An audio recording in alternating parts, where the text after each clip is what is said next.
6:22.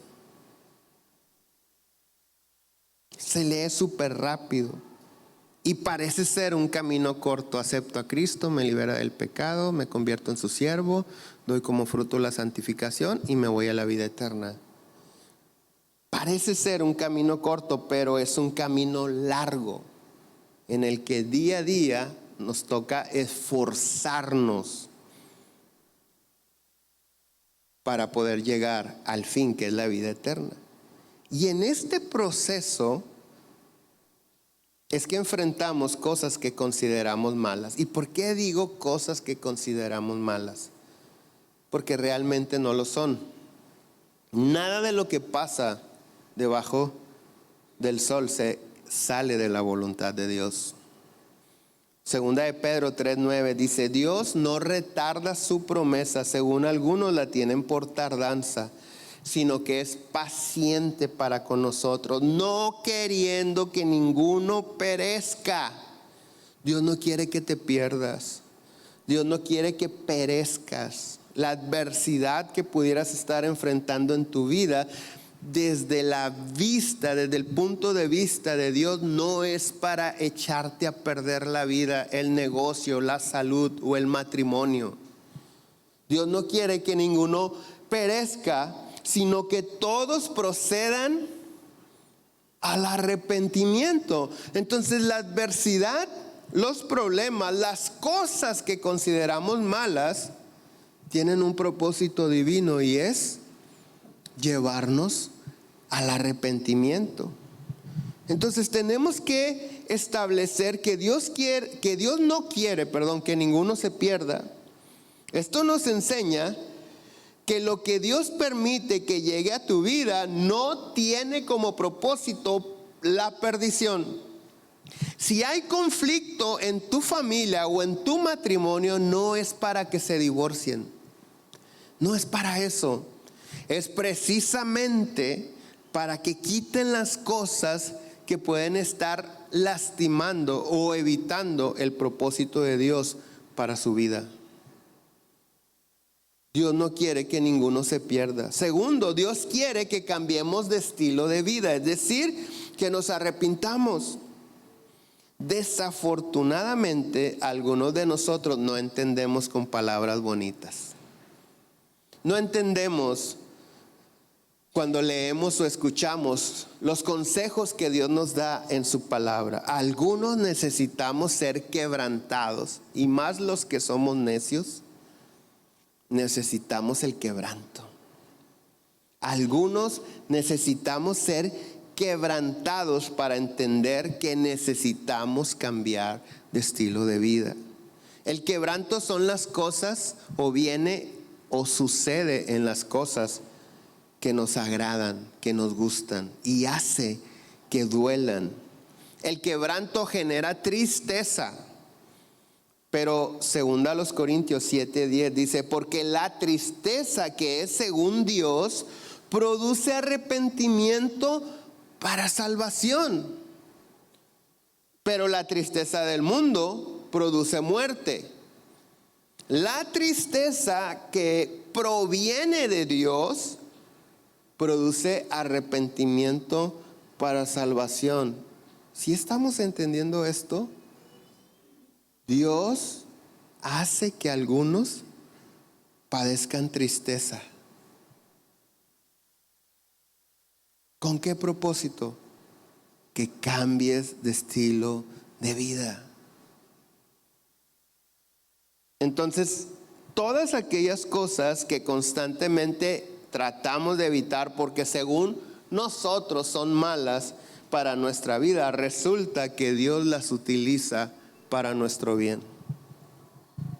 Romanos 8:22 dice: porque sabemos que toda la creación gime a una, y a una está con dolores de parto hasta ahora. Y no solo ella, sino que también nosotros mismos, que tenemos las primicias del Espíritu, nosotros también gemimos dentro de nosotros mismos, esperando la adopción y la redención de nuestro cuerpo. Porque en esperanza fuimos salvos. Pero la esperanza que se ve no es esperanza, porque lo que alguno ve, hay que esperarlo. Pero si esperamos lo que no vemos, con paciencia lo aguardamos. De igual manera, el Espíritu nos ayuda en nuestra debilidad. Pues qué hemos de pedir como conviene, no lo sabemos, pero el Espíritu mismo intercede por nosotros con gemidos indecibles. Mas el que escudriña los corazones sabe cuál es la intención del Espíritu, porque conforme a la voluntad de Dios intercede por ¿quiénes? ¿Se acuerdan que hace un momento les dije, esto es importante porque lo vamos a relacionar más adelante? El Espíritu Santo no intercede por todos, intercede por los santos, por aquellos que han sido libertados del pecado, hechos siervos de Dios, que están buscando dar como fruto santificación y tienen la convicción de la vida eterna. Entonces algunos aceptamos a Cristo y Dios nos dice en su palabra que tenemos redención en su sangre, el perdón de nuestros pecados. Y ahí nos quedamos.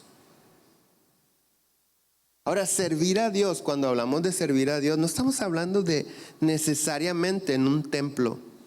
Hay muy poquitas maneras de servir a Dios aquí, no son ni 10 para que te imagines.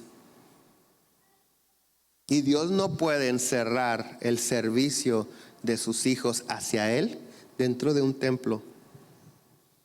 ¿Cómo pudiera servir en el templo? Predicando, enseñando la palabra, siendo pastor. En la alabanza, músicos cantando, tocando. Aquí como ujieres, los que te abren la puerta y te pasan el sobre. Como maestro, dando clases a los niños. ¿Qué más?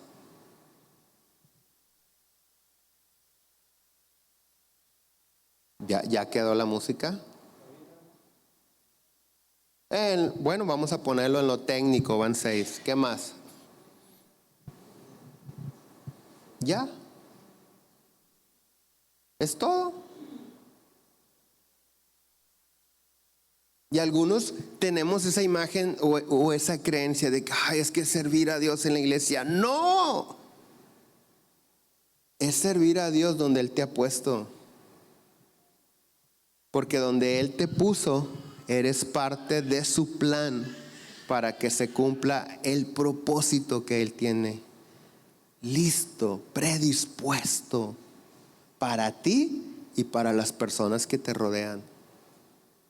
Pero si regresamos a la escritura que acabamos de leer, dice que el Espíritu Santo intercede conforme a la voluntad de Dios por los santos. Interceder, ya lo hemos aprendido, es pedir un favor ante una autoridad en beneficio de otro, no de mí. Entonces el Espíritu Santo intercede delante de Dios el Padre en beneficio de los santos. Los santos no son los que no pecan, ni tampoco es un equipo de fútbol. Los santos son aquellos que son conscientes del llamado que Dios les ha hecho y dicen, yo voy, yo quiero. Esos son los santos. En el proceso de la santificación se da la santificación. Pero los santos no son perfectos. Los santos son personas con problemas, debilidades, pecados, malos hábitos, mal carácter, pero que simplemente responden al llamado que Dios les ha hecho. Y repito, en el proceso Dios los va puliendo. Verso 28. Y sabemos que a los que aman a Dios, todas las cosas les ayudan a bien. Esto es, a los que conforme a su propósito son llamados. Y aquí está algo importante. A los que conforme a su propósito son llamados. Porque hay personas que tienen años, otros décadas de estar de mal en mal, de mal, y ya pasaron a de mal en peor.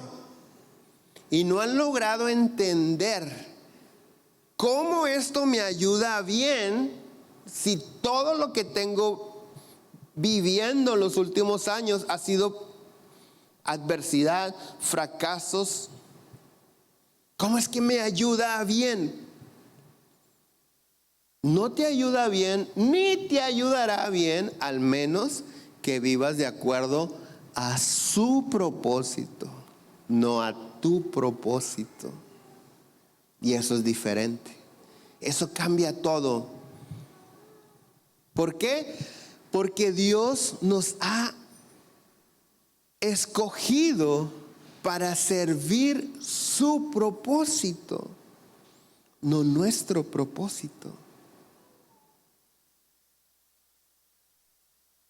Cuando nos aferramos a lo nuestro, nunca vamos a encontrar paz, no vamos a tener esperanza.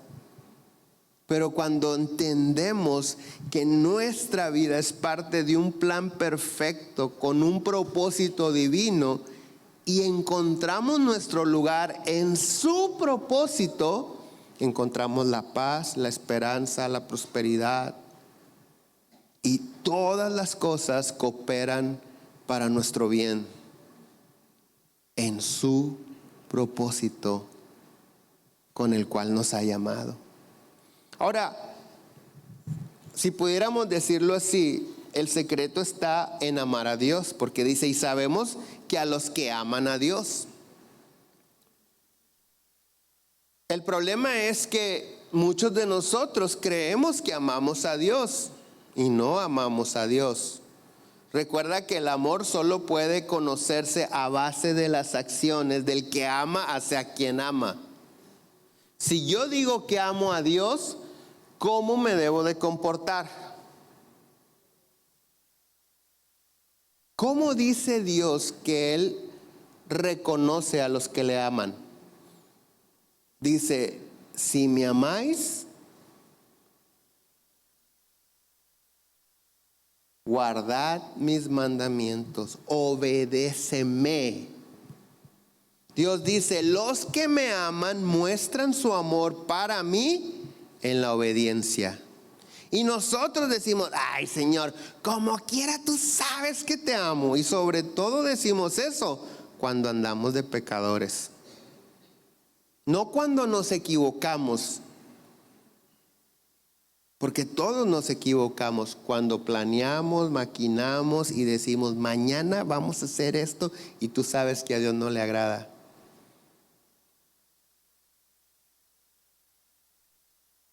Pero tú sabes que te amo, Señor. Y Dios dice,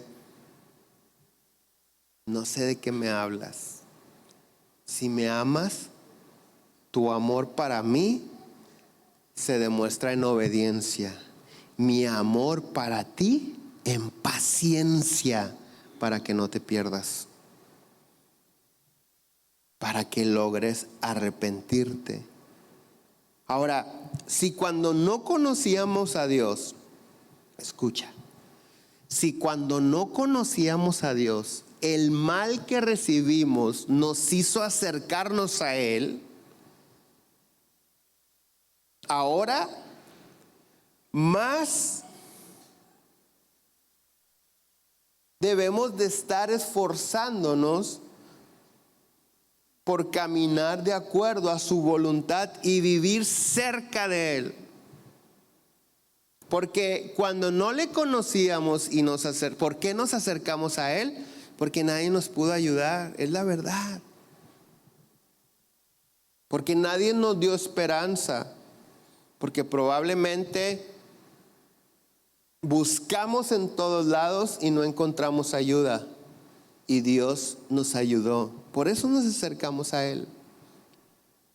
Ahora que estamos caminando en Cristo y vienen cosas que consideramos malas, ¿qué tenemos que hacer? Ya te las sabes. Acércate a Él. Dios nos dice en su palabra: acércate a mí y yo me acerco a ti. Entonces, no importa si nos llegan cosas buenas o malas, todas cooperan para nuestro bien cuando amamos a Dios y vivimos en su propósito. Creo que todos somos testimonio de esto. La mayoría de nosotros nos acercamos a Él por el mal que llegó a nuestra vida, algunos por enfermedades, otros porque los corrió la esposa de la casa, aunque otros quisieran que los corrieran. Todos o la mayoría nos acercamos a Dios por un mal que llegó a nuestra vida. Pero hoy en día podemos voltear hacia atrás y darle gracias a Dios por aquello que en su momento considerábamos malo. Hoy le podemos dar gracias a Dios porque si no fuera por eso no lo conoceríamos. No estaríamos disfrutando de la esperanza, de sus bendiciones, de su presencia, de sus bondades y sobre todo lo más importante, no tuviéramos vida eterna en Cristo Jesús. Ahora, la Biblia está llena de historias de personas que sin adversidades o sin enfermedades o sin problemas no hubieran conocido a Dios. Hace algunas semanas en una de las predicaciones leímos acerca de la vida del general Naamán y en ese momento no me pude detener en algo que vamos a aprender hoy porque en esa otra predicación no era el tema. Pero en el segundo libro de Reyes 5:1 en adelante dice: Naamán, general del ejército del rey de Siria, era varón grande delante de su señor y lo tenía en alta estima, porque por medio de Naamán había dado Jehová salvación a Siria. Era este hombre valeroso en extremo, pero leproso. Y de Siria habían salido bandas armadas y habían llevado cautiva de la tierra de Israel a una muchacha, la cual servía a la mujer de Naamán. Esta dijo a su señora: si rogase mi señor al profeta que está en Samaria, él lo sanaría de su lepra. Hemos leído, escuchado esta historia muchas veces, pero hay un detalle aquí bien importante que está en el verso 2. Dice que los sirios habían ido a Israel. ¿Quién es Israel? El pueblo de Dios. Y de Israel habían tomado como esclava a una muchacha.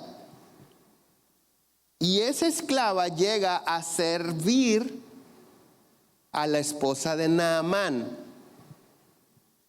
Pregunta: ¿la esclavitud es buena? Definitivamente no. Pero ¿por qué Dios permitió que esta muchacha, cuyo nombre ni se nombra en la Biblia, fuera tomada como esclava, siendo parte del pueblo de Dios, y que viviera en casa de esta familia en otra nación sin voluntad propia? O sea, esta muchacha no podía decir: los 3 tacos en harina, por favor. Come lo que hay. Y si no hay tacos, no hay tacos. Y se tiene que levantar a trabajar hasta que le den permiso de irse a dormir. Y si no le dan permiso de dormir, no va a dormir. Y si no le dan de comer, no va a comer. ¿Por qué? Porque es una esclava. ¿Cómo ayuda para bien esta situación de esclavitud a esta muchacha? Es la pregunta.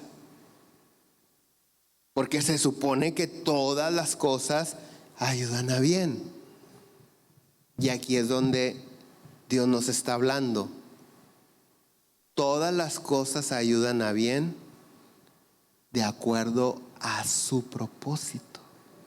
Todas las cosas cooperan para bien del propósito de Dios. Y Dios usa a los que aman a Dios. ¿Cuántos de nosotros o cuántos le han dicho a Dios, yo quiero servirte? Yo te entrego mi vida y te quiero servir. Pero generalmente cuando alguien dice quiero servir a Dios, en su mente está hacer milagros, orar por los enfermos y que los enfermos sanen. Y eso está con ganas porque hay fama.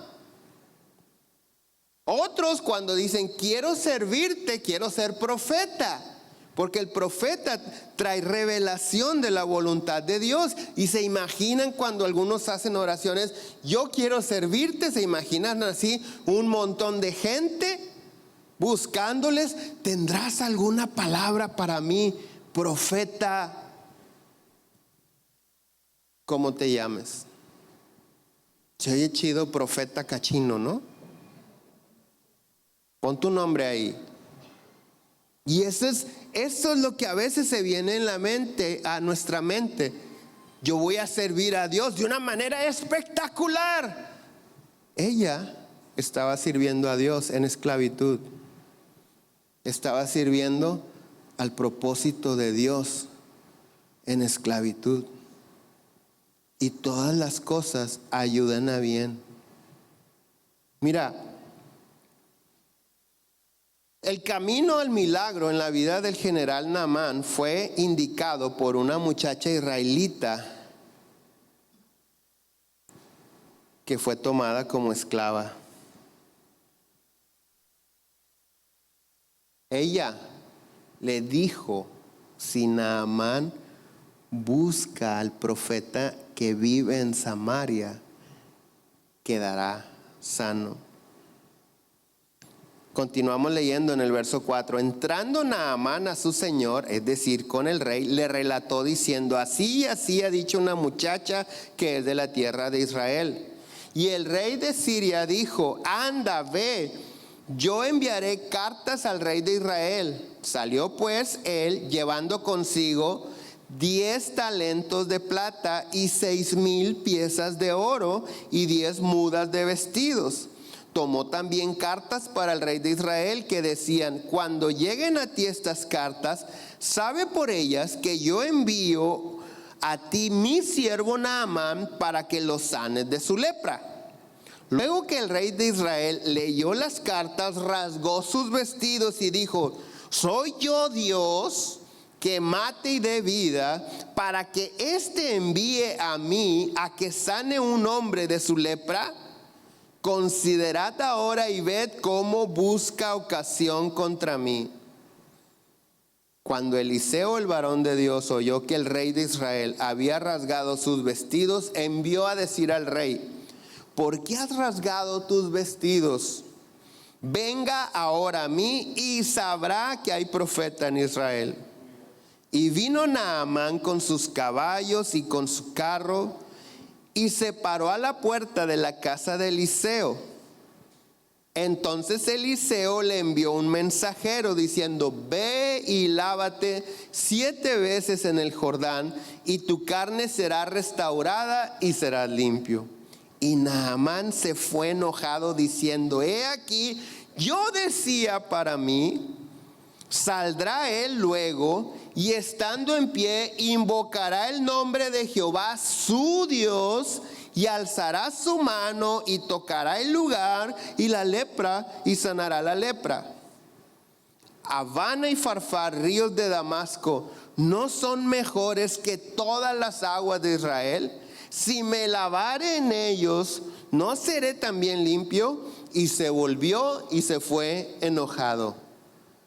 Mas sus criados se le acercaron y le hablaron diciendo: Padre mío, si el profeta te mandara alguna gran cosa, ¿no la harías?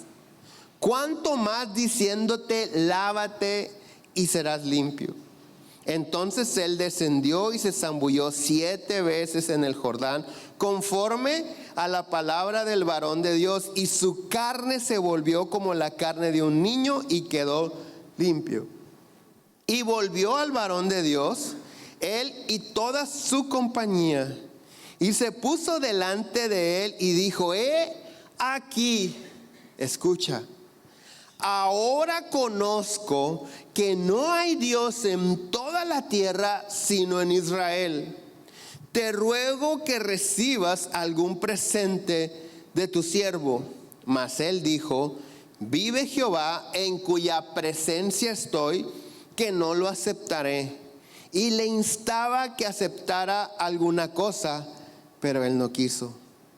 Voy a hacer un paréntesis.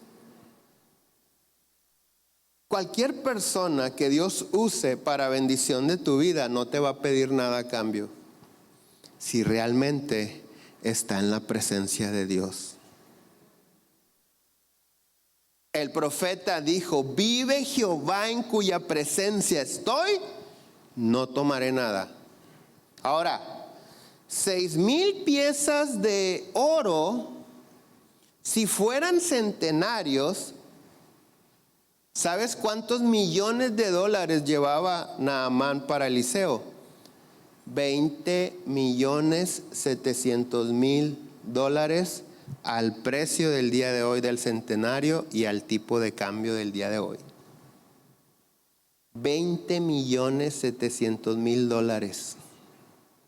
Y él dijo: vive Jehová, en cuya presencia estoy, que no tomaré nada. La pregunta es: ¿por qué? ¿Por qué Eliseo no dijo: tráiganle un sobre para el diezmo, traigan la canasta más grande para esta ofrenda? ¿Por qué Eliseo no lo tomó? ¿Por qué otros sí lo toman? Incluso lo piden anticipadamente. Si tú das, prometes. ¿Por qué Eliseo no lo tomó? Está muy fácil. Porque si Eliseo hubiera tomado algo de lo que le estaba dando Naamán, Naamán hubiera pagado por su milagro, se hubiera ido y se hubiera olvidado de Dios.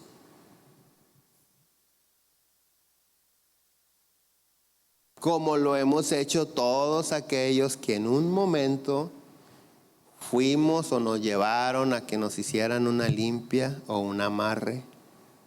Tú no te acuerdas de la señora, cómo se llamaba, tú le pagaste y punto. Yo cuando era niño me llevaban a que me curaran de susto, creo. Estaba bien embrujada la casa de la abuela y querían que a mí me curaran de susto. En Cristo ya no se hace eso. Pero Eliseo no lo toma porque si lo toma, hubiera dicho: yo pagué, ahí nos vemos. Pero como el profeta Eliseo estaba en la presencia de Dios, dijo: la gloria es de Dios.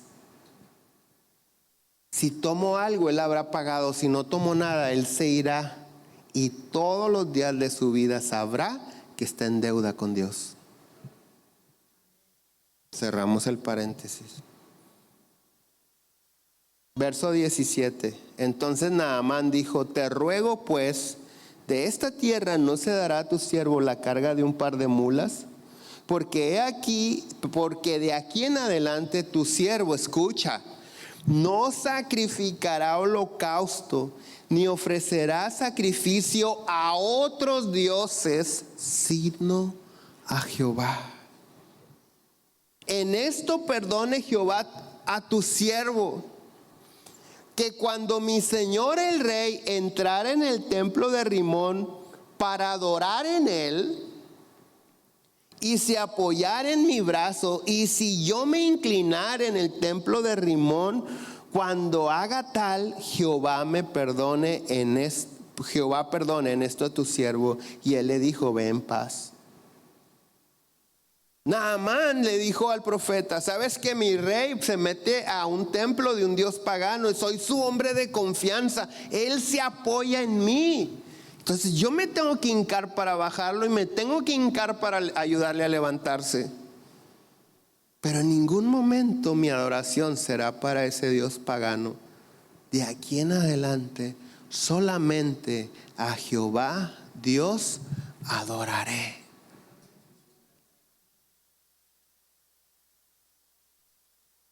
¿Dónde comenzó la conversión de Naamán? Cuando bandas armadas llegaron a Israel y se llevaron como esclava a una muchacha.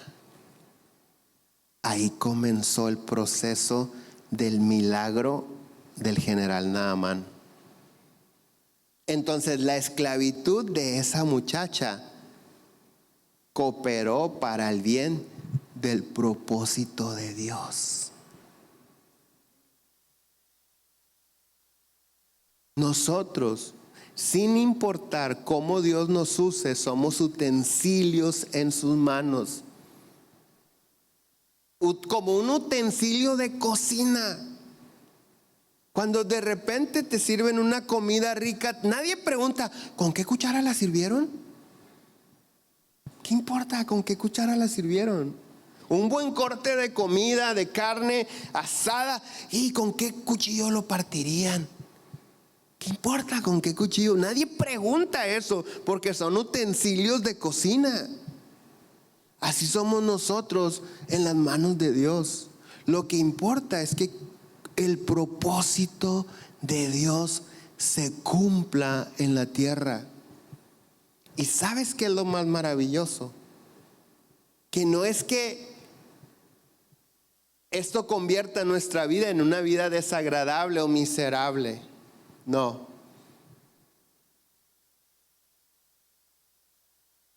Esto convierte nuestra vida en una vida emocionante. Y empiezas a disfrutar realmente la vida cuando sirves al propósito de Dios.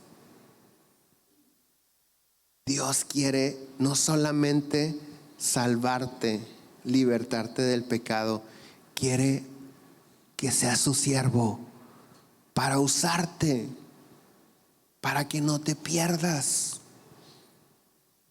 para que des frutos dignos de arrepentimiento y llegues a la vida eterna.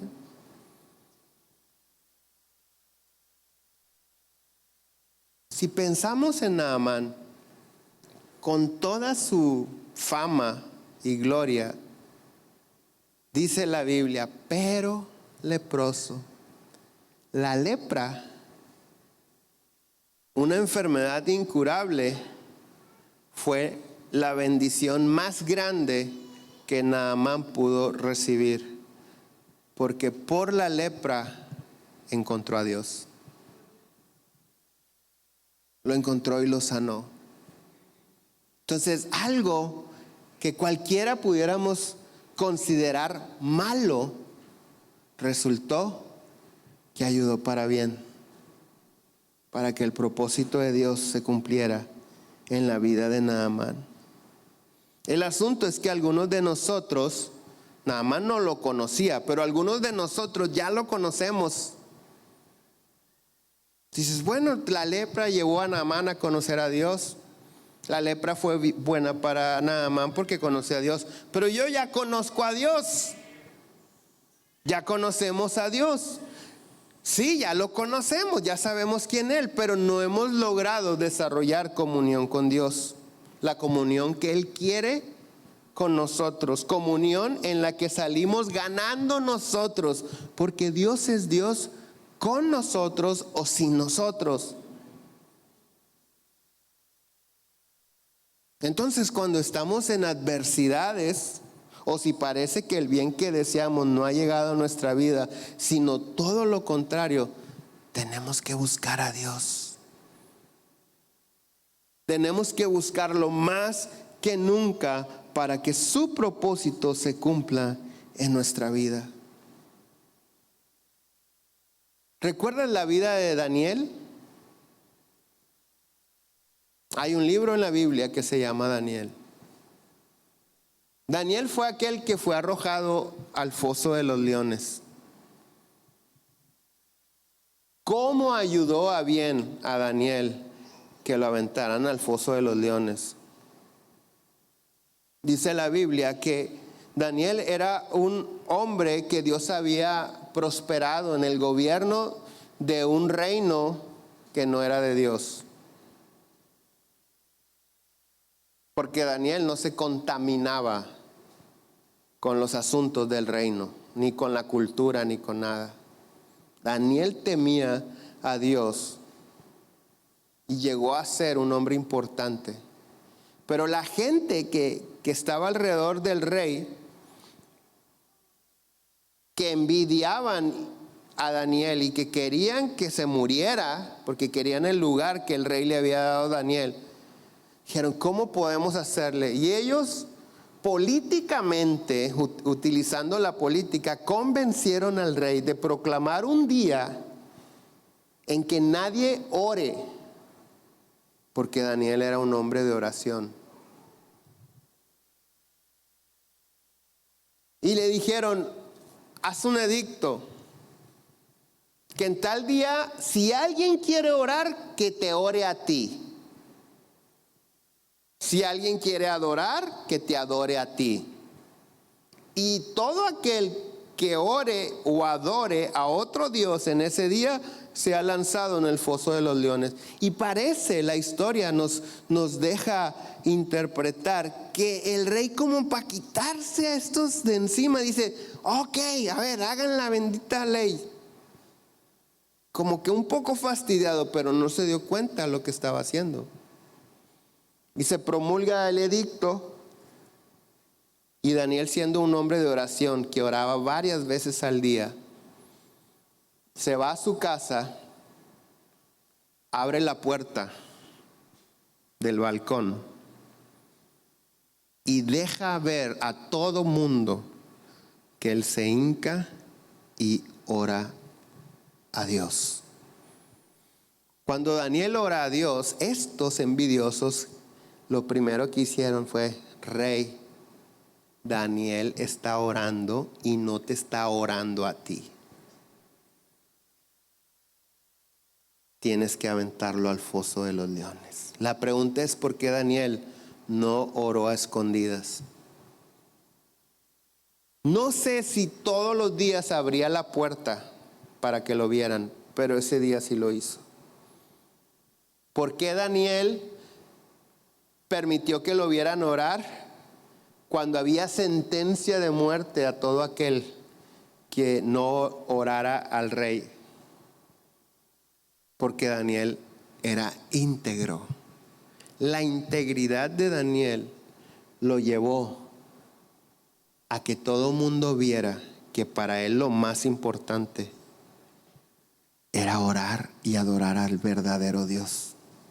Porque si Daniel oraba con la puerta cerrada, la gente iba a asumir que no oró. Y lo hizo. Y en la historia de Daniel, tú lo puedes leer, van por él y va a decir lo levantan. No, perdón. Lo arrestan y se lo llevan al foso de los leones y lo avientan. Y la Biblia dice que el rey se deprime porque amaba mucho a Daniel. Y dice como que, oh, ¿por qué hice esto? Pero en la mañana, el rey en persona va a la puerta del pozo y dice algo interesante. Dice, Daniel, ¿acaso Jehová tu Dios te ha podido salvar de los leones? Y Daniel dice, aunque huelo a león, sigo vivo. Y se cumple el propósito de Dios en esa situación. Daniel no salió del foso y montó un circo y se hizo domador de leones.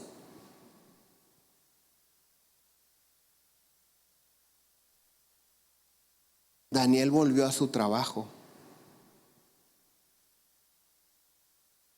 Pero el propósito de que hubiera sido lanzado en el foso de los leones fue que el rey dijo: no hay Dios como el Dios de Daniel.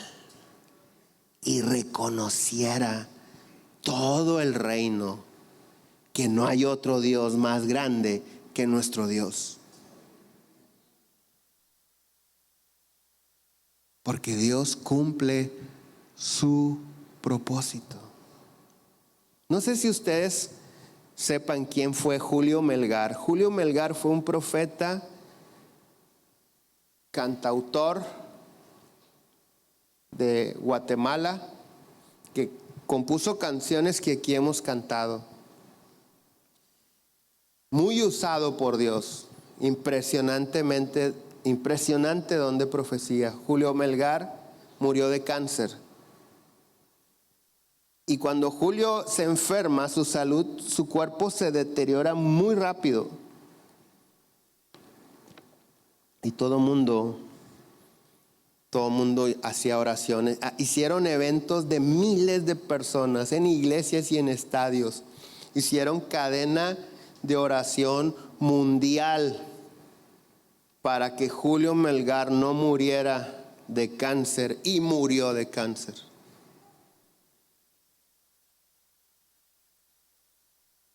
Y la pregunta es: ¿por qué murió de cáncer?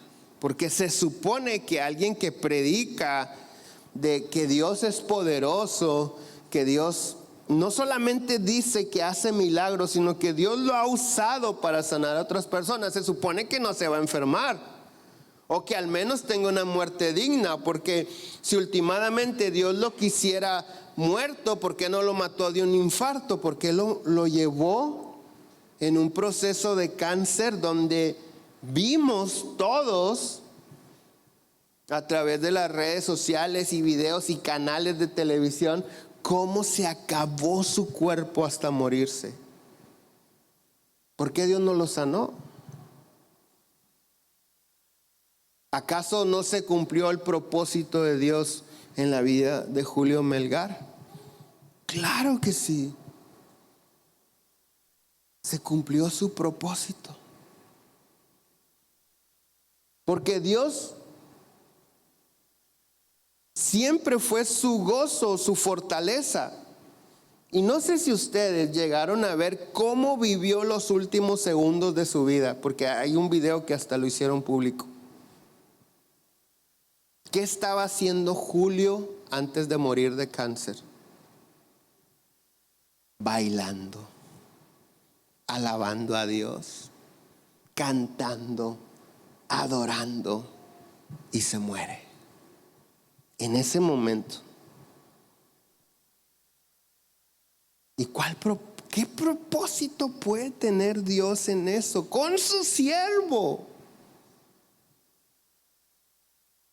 Precisamente que todo el mundo vea que los que aman al Señor tienen su gozo y fortaleza en Él, sin importar lo que puedan estar padeciendo en esta vida temporal. Y así como se hicieron oraciones mundiales, te repito, así fue una noticia mundial. Y Dios cumplió su propósito en él. Ahora, ¿sabes qué? ¿Me ayudas? ¿Sabes que hay un profeta que le decimos el profeta fresa? Porque se llama Oseas. No te creas. Profeta Oseas. Dios decide usar la vida de Oseas, un profeta. Hay un libro en la Biblia que se llama Oseas y es donde se relata su historia. Dios decide usar la vida de Oseas como una representación en la forma que vivía el pueblo de Israel para con él, para con Dios. Y entonces Dios le dice: Oseas, vas a ir y vas a buscar una prostituta y te vas a casar con ella.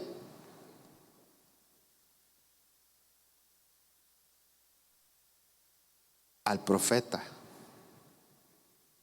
Dice: porque yo a través de tu matrimonio voy a hablarle a Israel cómo ellos, aunque yo soy su marido, tienen otros amantes. No es una vida fácil, no es una manera fácil en la que Dios usó al profeta Oseas. Porque encontró una prostituta que se llamaba Gomer, se casó con ella, tuvo hijos, lo abandonó para irse otra vez a prostituirse. Y cualquiera dijera: ay, pobre Oseas, bueno, ya se libró. Dios le dice: vas por ella y la perdonas y la restauras y le vuelves a dar el nombre de señora de Oseas.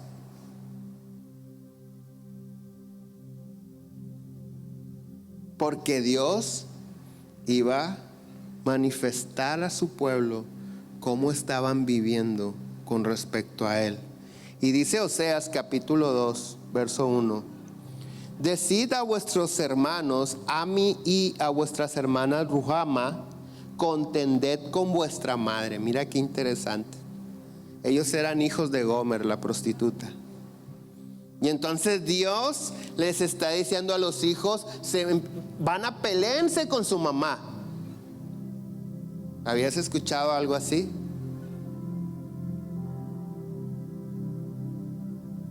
Fíjate lo que está diciendo Dios: contended con vuestra madre, contended, porque ella no es mi mujer, ni yo su marido. Aparte pues sus fornicaciones de su rostro y sus adulterios de entre sus pechos.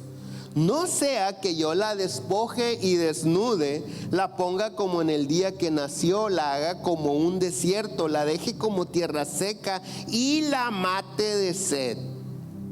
Ni tendré misericordia de sus hijos, porque son hijos de prostitución. Porque su madre se prostituyó, la que los dio a luz se deshonró, porque dijo: iré tras mis amantes, que me dan mi pan y mi agua, mi lana, mi lino, mi aceite y mi bebida. Por tanto, he aquí, yo rodearé de espinos su camino, y la cercaré con seto, y no hallará sus caminos. Seguirá a sus amantes y no los alcanzará. Los buscará y no los hallará. Entonces dirá: iré y volveré a mi primer marido, porque mejor me iba entonces que ahora. Y ella no reconoció que yo le daba el trigo, el vino y el aceite, y que le multipliqué la plata y el oro que ofrecían a Baal, un dios pagano.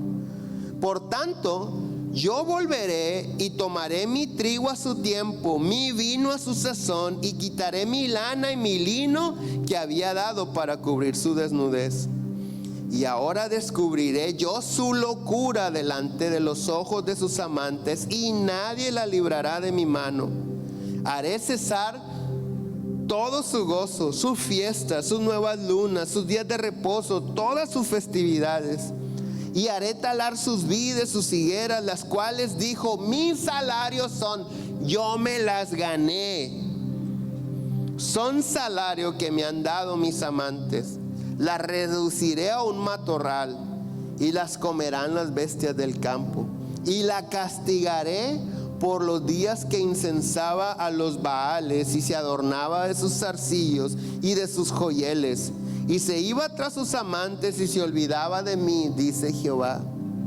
Verso 14: pero he aquí, yo la atraeré y la llevaré al desierto y hablaré a su corazón y le daré sus viñas desde ahí y el valle de Acor por puerta de esperanza.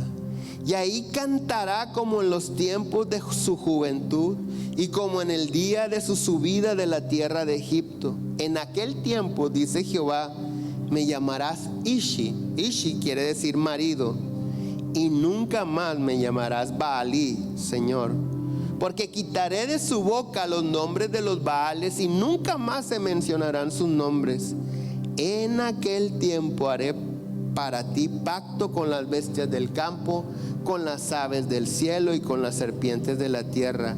Y quitaré de la tierra el arco y espada y guerra, y te haré dormir segura. Y te desposaré conmigo en fidelidad, y conocerás a Jehová. En aquel tiempo responderé, dice Jehová, yo responderé a los cielos y ellos responderán a la tierra, y la tierra responderá al trigo, al vino y al aceite, y ellos responderán a Jezreel. Y la sembraré para mí en la tierra, y tendré misericordia de sus hijos y sus hijas, y diré, tú eres pueblo mío, y él dirá, mi Dios. Si observamos lo que acabamos de leer, dice que esta mujer tenía, ella dice, mi trigo, mi vino, mi aceite, mi oro, mi plata. Además estaba cubierta con, ella decía, mi lino, mi lana. Y según ella dice, esto es mi salario, yo me lo he ganado con mi trabajo de prostitución. A mí nadie me lo ha dado, me ha costado a mí. Incluso dice Dios, aún el oro y la plata que daba a los ídolos, a los dioses paganos, yo era el que lo multiplicaba en sus manos. Pero en el verso 11 también habla de la religión, cuando dice, quitaré sus gozos, sus fiestas, sus lunas nuevas, etcétera, etcétera. Habla de la religión que ella profesaba, que no reconocía a Dios como su Dios. Por eso Dios decide quebrantarla de tal manera que ni su religión le serviría para recuperar lo que tenía. Los siguientes versos, el 12, el 13, hablan del castigo que Dios trae en aquellos que tienen su fe en una falsa religión, en falsos dioses o en la idolatría. Pero en el verso 14 dice algo bien importante. En el verso 14 nos muestra el propósito de esta aparente desgracia, de quitarle todo, de llevarla a la pobreza, a la vergüenza. En el verso 14 dice, la atraeré. Porque aunque va a seguir buscando sus amantes. Es un lenguaje figurado, está hablando de otros dioses, otras costumbres. Los va a seguir buscando, pero no los va a hallar. No va a hallar respuesta ahí. Entonces la atraeré y la llevaré al desierto, y ahí en el desierto hablaré a su corazón. No hay manera que Gomer escuche a Dios en la abundancia, por la buena. Gomer, por necia, necesita el quebranto del desierto, no con el propósito de destruirla, sino que conozca a Dios. En el verso 14 dice que Dios quiere hablar en su corazón, y Dios quiere que reconozca que de Él proviene todo lo que ella tiene, como lo está esperando de nosotros. Dios espera que nosotros reconozcamos que todo lo bueno que tenemos es gracias a Dios. Él quiere que lo conozcamos como quería que Gomer lo conociera. Él quiere que tengamos una verdadera comunión con Él. Te quiero decir algo, si Él quiere, lo va a hacer. Pero hay dos opciones. La primera es disponer nuestro corazón y arrepentirnos. Está fácil.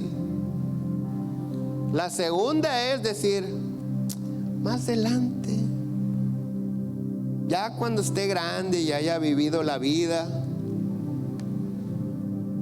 El problema es que hay 2 o 3 como Don Cruz Treviño, viejitos rabo verdes.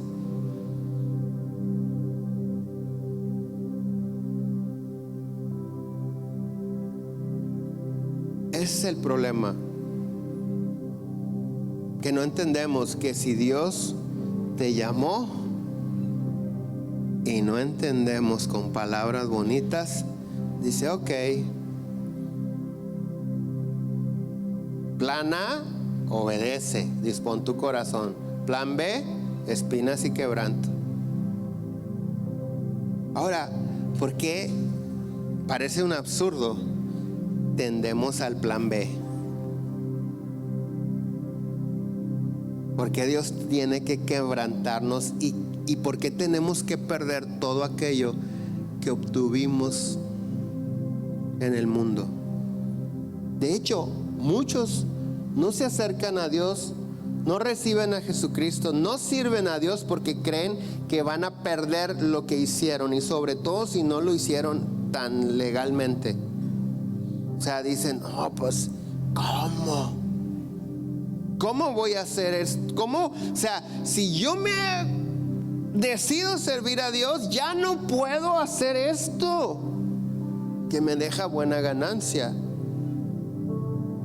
Pero ¿sabes qué? ¿Qué Dios tan misericordioso tenemos?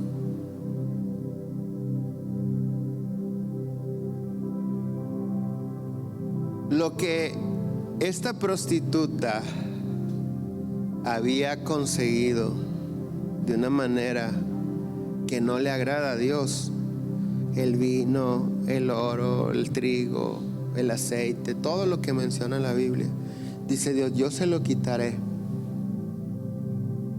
Pero una vez que conozca y que sepa que me pertenece, que me trate como si yo fuera su marido, como su marido, dice Dios, yo le voy a dar su vino, su aceite. Yo le voy a regresar, pero ahora de una manera diferente. Necesitamos tener una verdadera conversión a Cristo. Dice el verso 20, y te desposaré conmigo en fidelidad y conocerás a Jehová. En aquel tiempo responderé, dice Jehová, yo responderé a los cielos y ellos responderán a la tierra, y la tierra responderá al trigo, al vino y al aceite, y ellos responderán a Jezreel. Y la sembraré para mí en la tierra y tendré misericordia de sus hijos. Y no solamente eso, que ahora serán mi pueblo y yo seré su Dios. El trigo, el vino y el aceite representan las cosas que necesitamos para vivir y disfrutar la vida. Y como leímos en su palabra, Dios quiere dártelo, con la gran diferencia de que ahora será su hijo y él tu padre. Entonces, aunque no parece que todo ayuda para bien, la verdad que todo ayuda para bien. ¿Qué tenemos que hacer? Y sabemos que los que aman a Dios, todas las cosas ayudan a mí. ¿Qué tenemos que hacer? Saber. Necesitas saber. Necesitas estar convencido. ¿Cómo podemos saber esto? Solamente hay una manera, que Dios te lo revele. ¿Cómo te lo revela Dios? En su palabra. Ahí Dios te revela tu parte en el plan que tiene el propósito divino. para tu vida.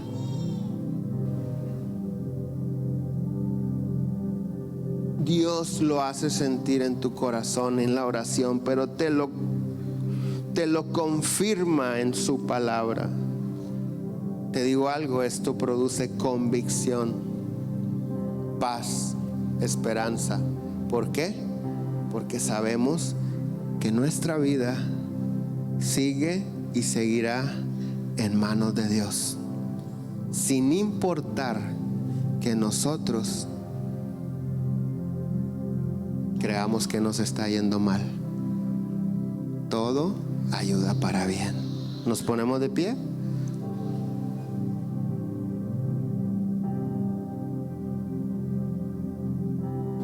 Gracias hay cuando paso por...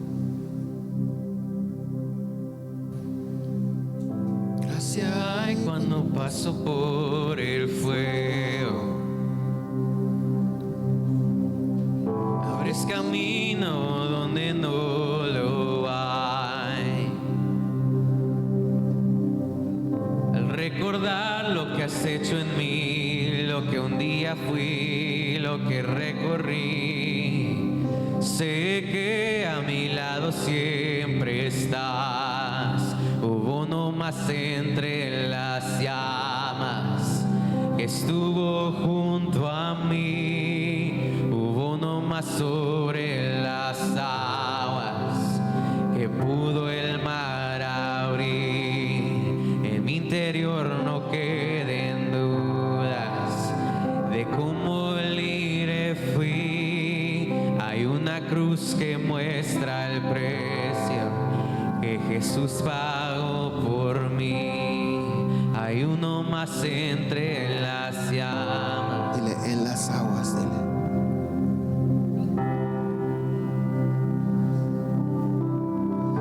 En las aguas hundiste mi pasado. Declara esto que sigue. Ahora sé que un esclavo al pecado no soy. Al tropezar en mi caminar me levantaré, yo persistiré. Miro al frente y no volveré nunca atrás. Yo sé que a mi lado siempre estás. Hay uno más entre las llamas que está hoy junto a mí. Hay uno más sobre las aguas que puede el mar abrir. En mi interior no quedan dudas de cómo libre fui. El mismo que venció a la tumba ahora vive en mí. Si eres consciente de lo que estamos cantando, el que venció la muerte vive en ti, vive en nosotros, y Él tiene el control de nuestra vida. Cierra tus ojos ahí. Padre Celestial, en esta tarde nosotros reconocemos, Señor, que a veces buscamos la religión, buscamos la iglesia, la congregación, pero no necesariamente te buscamos a ti. A veces agradamos la iglesia, agradamos a la congregación, pero en ocasiones nuestra vida no te agrada a ti. Hoy, en esta tarde, Señor, te pedimos perdón, porque a pesar de eso todavía nos hemos molestado, porque no hemos visto el bien que queremos. Pero hoy hemos aprendido y entendemos que todo ayuda para bien.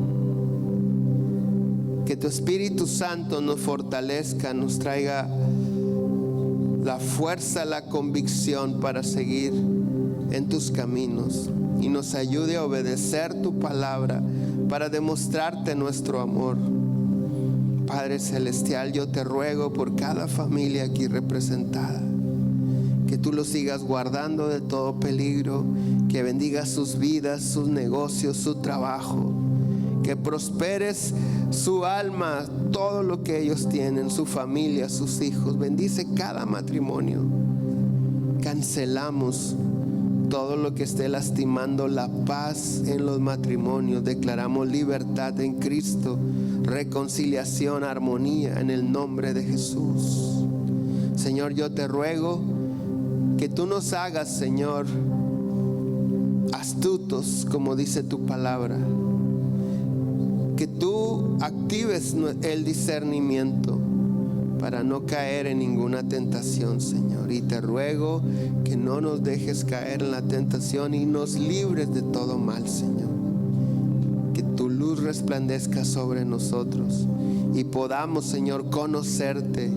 Y los que están pasando ese desierto, ese quebranto, Señor, que puedan encontrarse contigo. Yo te ruego, Espíritu Santo, que todos aquellos que están escuchando tu voz y que saben que tú les estás hablando, Señor, que no endurezcan su corazón, que no lo endurezcan, Señor, sino que puedan rendirse a ti de una manera completa, Señor, sin necesidad del quebranto, del desierto, Señor. Sabemos que tú echarás mano de todo, porque quieres que ninguno se pierda y que todos procedamos al arrepentimiento. Bendigo estas familias en el nombre de Jesús. Amén. Que Dios me los bendiga. Si está tu esposa, tu familiar al lado, abrázalo y dile: Dios, gracias por mi familia, por mis hijos. Gracias porque has sido muy bueno con nosotros. Ayúdanos a caminar en tu voluntad. En el nombre de Jesús. Amén. Bendiciones. Nos vemos el miércoles.